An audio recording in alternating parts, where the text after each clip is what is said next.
जय श्री कृष्ण दर्शकों, स्वागत है आप सभी का हमारे चैनल गीता ज्ञान धार्मिक व पौराणिक कथा पर। पुरुषोत्तम मास यानी अधिक मास की इस पावन कथा यात्रा में आज हम प्रवेश कर चुके हैं 8वें दिन की कथा में। दर्शकों, 7वें दिन की कथा में हमने जाना था कि दूसरों की निंदा या बुराई करने का कितना भयंकर परिणाम होता है।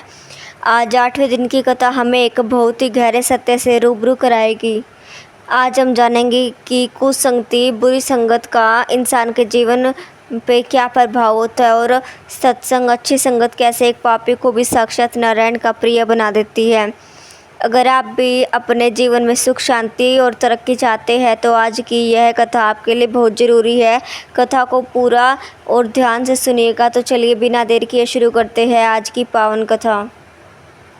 कथा के 8वें दिन सुबह की पूजा के बाद राजा दृढ़धनवा महर्षि वाल्मीकि के चरणों में प्रणाम करते हैं और पूछते हैं, हे त्रिकालदर्शी गुरुदेव, इस संसार में मनुष्य अपनी बुद्धि से सही रास्ते पर भी चलना चाहता है लेकिन फिर भी वह भटक जाता है। ऐसा क्यों होता है और इस पवित्र पुरुषोत्तम मास में हमें किन लोगों का साथ छोड़ देना चाहिए? कृपया विस्तार से समझाइए। महर्षि वाल्मीकि कहते हैं, हे राजन, मनुष्य का मन पानी की तरह होता है। पानी को आप जिस रंग में मिलाएंगे वह वैसा ही हो जाता है। इसी तरह मनुष्य जिस संगति में रहता है उसका भविष्य वैसा ही बन जाता है।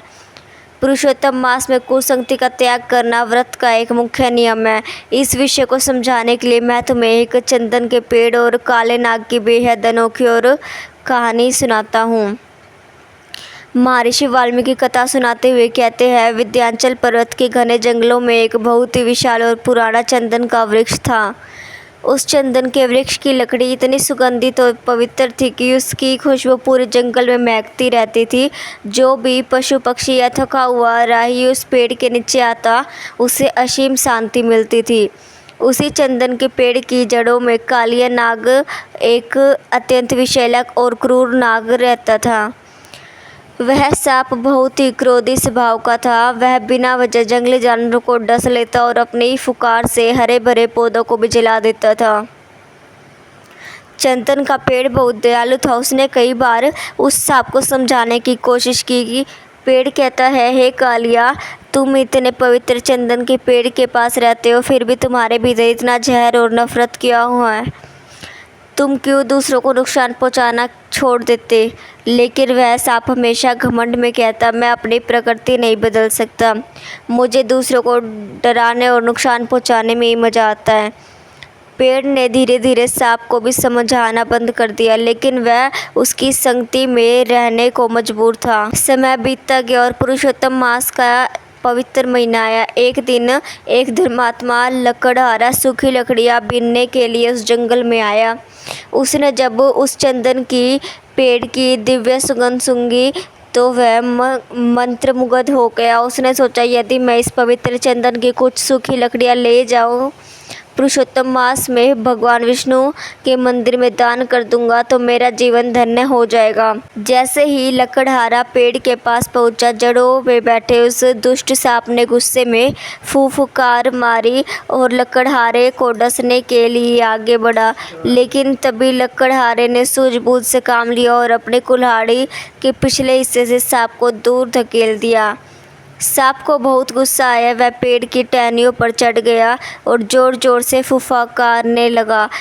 पेड़ ने सांप को रोकने की कोशिश की, लेकिन सांप ने पेड़ की एक मुख्य डाली को इतना जोर से पकड़ लिया था कि उसका सारा जहर उस सुंदर डाली में फैल गया और वह डाली काली पड़ गई। लकड़हारे ने देखा कि यह सांप न केवल दूसरों का दुश्मन है, बल्कि इसने अपनी जहरीली संगति से इस पवित्र चंदन के पेड़ को एक हिस्से को भी जहरीला और बेकार बना दिया है। लकड़हारे ने उस जहरीली हो चुकी डाली को काटकर अलग कर दिया और जो पवित्र सूखी लकड़ियाँ थी उसे आदर सहित अपने थैले में रख लिया।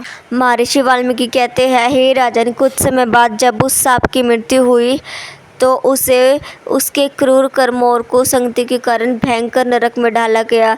लेकिन उस चंदन के पेड़ की जो लकड़ियाँ लकड़हारा लेकर गया था उन्हें पुरुषोत्तम मास में भगवान विष्णु के चरणों में घिसकर लगाया गया। भगवान विष्णु को उस चंदन का लेप बहुत प्रिय लगा। तब भगवान ने उस चंदन के पेड़ की आत्मा को मुक्त करके उसे दिव्य रूप दिया और अपने वैकुंठ धाम में स्थान दिया। ऋषि कहते हैं कि चंदन का पेड़ बड़ा पवित्र था, लेकिन एक दुष्ट सांप की संगति में रहने के कारण उसे भी काटने का दुख झेलना पड़ा और उसका एक हिस्सा जहरीला हो गया, लेकिन अंत में भगवान के सत्संग ने उसे अमर बना दिया। तो प्रिय दर्शकों, पुरुषोत्तम मास की 8वें दिन की कथा हमारे व्यवहारिक जीवन के लिए बहुत बड़ी सीख है। कुसंगति से दूर रहे। यदि आपके मित्र या आसपास के लोग नकारात्मक हैं, दूसरों का बुरा सोचते हैं, झूठ बोलते हैं या नशा करते हैं, तो आप कितने भी अच्छे क्यों न हो, उनकी संगति का जहर धीरे धीरे आपके जीवन को भी नष्ट कर देगा। सत्संग अपनाएं। इस पवित्र महीने में अच्छे विचारों वाली किताबें पढ़ें, धार्मिक कथाएं सुने और अच्छे लोगों के साथ बैठे। अच्छी संगति आपको भगवान के और करीब ले जाएगी। आज 8वें दिन भगवान विष्णु के कृष्ण अवतार स्वरूप का ध्यान किया जाता है। कृष्ण जी ने हमेशा गोपों और गोपियों की प्रेम की सच्ची संगति दी थी। आज पूजा के बाद भगवान से प्रार्थना करें कि वे आपके जीवन से बुरे लोगों को दूर रखें और आपको अच्छे मित्रों का साथ दे। कमेंट बॉक्स में अपनी हाजिरी जरूर लगाएं और सच्चे मन से जय श्री कृष्ण या ओम नमो भगवते वासुदेवाय लिखें। कि हमारे चैनल गीता ज्ञान धार्मिक व पौराणिक कथा कि यह 8वें दिन की प्रस्तुति आपको बहुत पसंद आई होगी। अगर इस कथा से आपके जीवन में थोड़ी सी भी सही दिशा मिली हो तो इस वीडियो को अपने दोस्तों और परिवारों के साथ शेयर जरूर करें ताकि वे भी कुसंगति से बच सके।